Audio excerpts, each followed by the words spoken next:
Hola, bueno, pues una vez hecho este repaso de las condiciones materiales y de las condiciones sociopolíticas, económicas se plantean a partir de la globalización, ¿no? Este muy breve repaso de las principales características de la globalización y por qué era relevante comenzar el curso viendo justamente cuáles habían sido los efectos de ese proceso. Vamos a cerrar con el concepto de sociedad de la información y el conocimiento. Entonces, a partir de las lecturas que les propongo, que les propuse, las de Gabriel Pérez Salazar y la de Delia Crovidrueta, podemos decir, voy a poner esto, listo. Podemos decir que la sociedad de la información y el conocimiento es un concepto unificado, pero levemente. Este concepto sale a partir más o menos como de los 70, principios quizás de los 80 más o menos, y está muy ligado a una agenda internacional, ¿no? Como ustedes bien pueden ver en el texto de Delia Crovi, ambos conceptos se proponen desde organismos como la UNESCO y son retomados en discursos de la ONU, son retomados en las ONGs, que tiene completo sentido con lo que enlazándose con lo que ya se veía a partir de la globalización, ¿no? Si la globalización supera en sus capacidades al Estado-nación, ¿no? Si la clase política ya no es capaz de responder a las exigencias del mundo, de un mundo globalizado, entonces van a tomar cada vez más poder y cada vez más importancia organismos que no emanan directamente del Estado-nación, sino que se acoplan a objetivos o a discursos más internacionales. Tiene todo el sentido del mundo que con base en el proceso globalizatorio, que con base en esta homogenización cultural y de modos de vida que ya propone el proceso de globalización, estas organizaciones comiencen a explorar qué va a suceder en esta nueva sociedad global, ¿no? O en esta presunta aldea global, seguramente ya habrán visto este concepto en la anterior materia, en teorías de la comunicación 2. Entonces, se comienzan a preocupar con cómo esa sociedad global va a utilizar la información y el conocimiento, la información y el conocimiento con base en las nuevas tecnologías que en ese momento comenzaban su auge. Entonces, imagínense, sumado a una explosión de interconectividad económica sin precedentes en la historia de la humanidad, sumado a eso, llegan nuevas tecnologías como el Internet que permiten la comunicación asincrónica, que permiten la grabación, que permiten la comunicación entre personas que están en muy lejanas regiones espaciales y temporales también. Por supuesto que de pronto la difusión de información se veía como un asunto pendiente a tratar y un asunto que se tenía que gestionar de una manera encaminada a ciertos valores colectivos o del bien común, ¿no? Por eso es que ocupo en una parte de aquí de la presentación que la sociedad del conocimiento y también la sociedad de la información atienden a ideales aspiracionistas en cierto sentido, eh, occidentales también, ¿no? Debe decirse que la agenda de la sociedad de la información y el conocimiento, iniciada fuertemente en los 70, pero que se mantuvo en la discusión hasta inicios de los 2000 prácticamente, era una agenda muy occidental o muy promovida por actores occidentales que veían en las tecnologías una calidad sumamente emancipatoria, sobre todo desde esas organizaciones internacionales, como ya les comento, ¿no? Los discursos académicos siempre han tenido presente eh, que las tecnologías no son inherentemente emancipadoras o inherentemente opresivas, ¿no? Todo está fundamentado en el contexto, en los usos, en las apropiaciones, en todo se desenvuelve en esa tensión que se propicia entre los usuarios, los desarrolladores, las empresas que tratan de venderte un producto eh, y el contexto también político, social, de todo tipo, ¿ok? Entonces, Cuando los vemos como conceptos separados, la sociedad de la información y la sociedad del conocimiento, la primera atiende a la revolución en la difusión, la producción y la circulación de la información en una explosión exacerbada. ¿Ok? La sociedad de la información era un constructo conceptual realizado para señalar a las sociedades occidentales desarrolladas o acopladas al proceso de globalización y a la interconexión mundial, para tildar justamente a ese proceso en donde esas tecnologías que hoy conocemos como Internet, en ese momento aún no existían las redes sociales digitales, que esas tecnologías propiciaban en los cambios de comunicación. ¿Ok? Las tecnologías de la comunicación digital comienzan a hacer de la difusión de información un tema muy pendiente y un tema que era necesario aterrizar, ¿no? Entonces se veía en esas sociedades, las sociedades de la información, ¿no? Sociedades en donde la información constituía un valor en sí mismo. Saber era tener poder, ¿no? De ahí surgen ese tipo de nociones de se sabe, quien sabe más, tiene más poder o tiene potencial o tiene más formas de obtener poder, ¿ok? Saber es poder. De ahí comienzan esas ideas en donde la información por sí sola iba a constituir un cambio radical en las sociedades occidentales adheridas a esos organismos, a estos cambios mercantiles, a esos cambios sociales.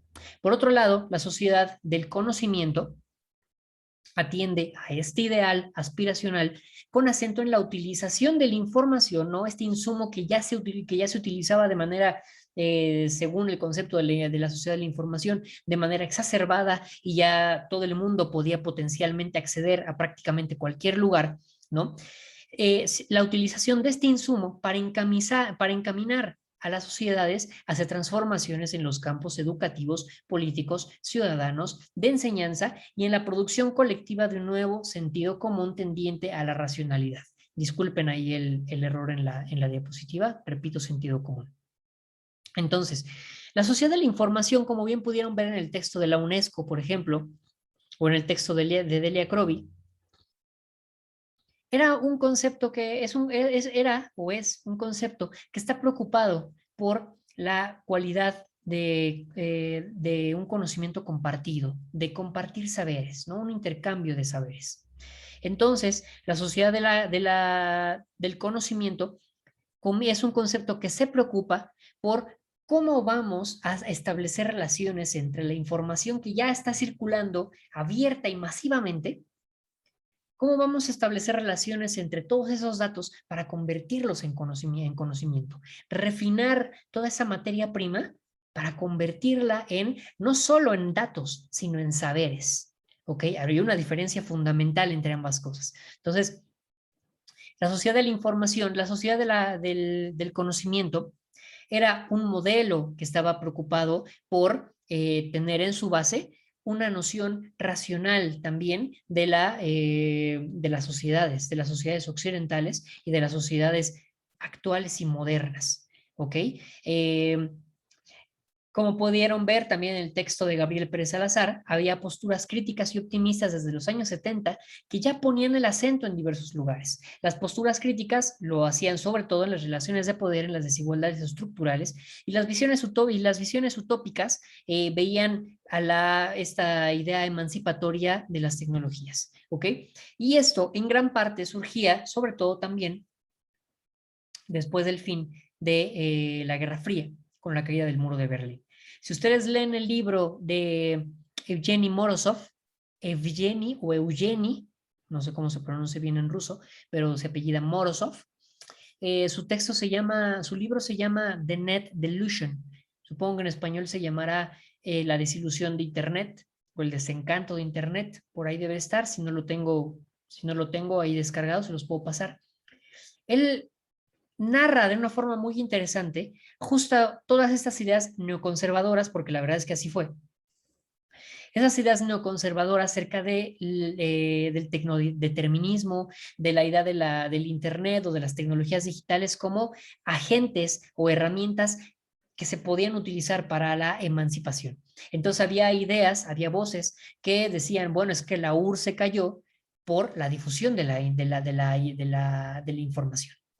cómo se comenzaban a propagar textos críticos contra el gobierno en forma de fotocopias, como había formas de sacar faxes, de mandar de mandar a través de blogs, a través de pequeños sitios en internet, en conexiones ilegales en el lado comunista del mundo, acerca de cómo se vivía en ese lado. Se veía que la ciudadanía la ciudadanía había despertado gracias a las tecnologías, ¿no? Sin las tecnologías, desde estas visiones neoconservadoras y desde estas visiones triunfalistas desde el capitalismo y por ende desde el mundo occidental, sin la tecnología, los ciudadanos de la URSS probablemente no se hubieran liberado, ¿no? Hay varios puntos a considerar en estas ideas, pero es importante ver que son ideas un poco, sí, occidentales y sobre todo que vienen desde posturas muy capitalistas y muy libertarias de ver la tecnología. ¿Ok? Entonces se veía más bien el papel de la tecnología occidental en las sociedades orientales, en las sociedades comunistas, socialistas, para jalar agua hacia el molino occidental, ¿no? Y decir, bueno, nuestra tecnología es un agente de liberación. De ahí surgen esos contextos de este concepto de la sociedad de la información y el conocimiento, que es un concepto nodal para entender el devenir de la investigación en comunicación en los inicios de la comunicación digital y la comunicación global, así como para otorgar la idea extendida que las transformaciones tecnológicas tuvieron en la arena global. Por tanto, teníamos que comenzar en la globalización. Este curso tenía que comenzar en la globalización porque, como ya expliqué, como ya pudieron ver en las lecturas y reafirmar un poco a través de las actividades, la globalización fue un fenómeno que trajo una transformación mundial, una transformación internacional, valga la redundancia, una transformación global, no solo en el ámbito político o en los ámbitos económicos, a pesar de que es probablemente un proceso eminentemente económico, no solo en estas ramas, sino en las comunicaciones. Y el hecho de que en el centro de las posibilidades de expansión existan las tecnologías de la comunicación digital, permitió y que a la vez la globalización, claro, o los desarrollos tecnológicos de investigación científicos que propició la globalización hayan derivado directamente en las comunicaciones digitales y en la comunicación global. Esto era necesario comprenderlo para poder pasar después a uno de esos conceptos nodales que surgieron en los inicios de la investigación en comunicación, de la comunicación global, ¿no? Cuando los estudios cuando la teoría de la comunicación entra por fin al ring de pensar los efectos de la comunicación global, de dónde viene, qué propicia, qué cambios va a traer, qué transformaciones sociales, políticas y económicas pueden traer ese tipo de tecnologías. Cuando los estudios en comunicación entran en esta arena, lo hacen sobre todo a través de este concepto de la sociedad de la información y el conocimiento.